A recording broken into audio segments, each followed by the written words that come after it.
हम ये पानी पी रहे हैं तो ये जहर पी रहे हैं, क्या पी रहे हैं। मेरे यहाँ पे मेरे पापा, मेरे वालिद साहब का डेथ कैंसर से हुई, मेरी चाची जी की कैंसर से हुई, मेरे पड़ोसी हैं दुर्गा सिंह, उनके कैंसर से हुई। तो हमारे यहाँ पर एक घर छोड़कर अगर दूसरे घर में हम चले जा रहे हैं तो वो दूसरे घर में कैंसर का पीड़ित आज भी वर्तमान में है। ये जो मेरे हाथ में आप देख रहे हैं, ये कोई पेट्रोल या कोई केमिकल नहीं है, ये पानी है जो अभी ताजा ताजा कुएं से निकाला गया है। ये पीने का पानी है। ये है यूपी के अमरोहा डिस्ट्रिक्ट में पड़ने वाला गजरोला इंडस्ट्रियल एरिया। यूं तो ये देश की राजधानी से 110 किलोमीटर की दूरी पर है, पर यहाँ के लोगों तक साफ पानी और साफ हवा पहुँचने में शायद कई दशक लग जाएंगे। यहाँ बहता है भगत नाम का ये नाला, जो कभी गंगा की छोटी स्ट्रीम हुआ करता था, पर आज या तो इसे किसानों ने खेतों में इस्तेमाल कर लिया है या गजरोला जैसी जगह पर इंडस्ट्रीज अपना वेस्ट डंप करने के लिए इसे इस्तेमाल करती हैं, जिससे धीरे धीरे यहाँ का ग्राउंड वाटर इतना सड़ चुका है कि आसपास के इलाकों में कैंसर एक आम बात हो गई है। हमारे यहाँ पर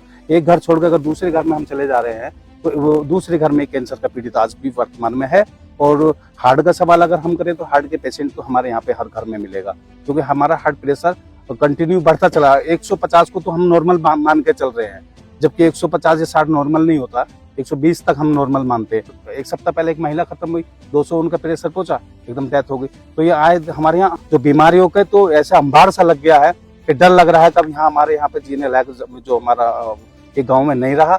हमें कल दिख रहा है, हमारे बच्चे जो कल हैं, हम तो चलो जैसी भी ठीक है, लेकिन हमारे बच्चों का जीवन भविष्य से क्या होगा। भगत का TDS कहीं कहीं पर 90,000 पार कर चुका है, जबकि नॉर्मल TDS लिमिट्स 500 से ऊपर नहीं होनी चाहिए। और सल्फेट लेवल्स भी बढ़ गए हैं, जिसका मतलब है अगर इस पानी से खेती की तो जमीन का बंजर बनना तय है। धरने होते हैं, बड़े बड़े नेता भी आते हैं और फिर जुबिलिएंट जैसी बड़ी कंपनीज के सामने घुटने टेक देते हैं। ये वही जुबिलिएंट है जो डोमिनोज जैसी बड़ी फ्रेंचाइज को ओन करती है। अहमद और इनके जैसे हजारों किसान आज इससे जूझ रहे हैं। 2 महीने से लगातार प्रोटेस्ट चल रहे हैं, पर सुनवाई के नाम पर DM निधि गुप्ता ने कमेटी बनाई है जो अपनी रिपोर्ट सबमिट करेगी, और हो सकता है हमेशा की तरह वो रिपोर्ट भी किसी ठंडे बस्ते में चली जाए।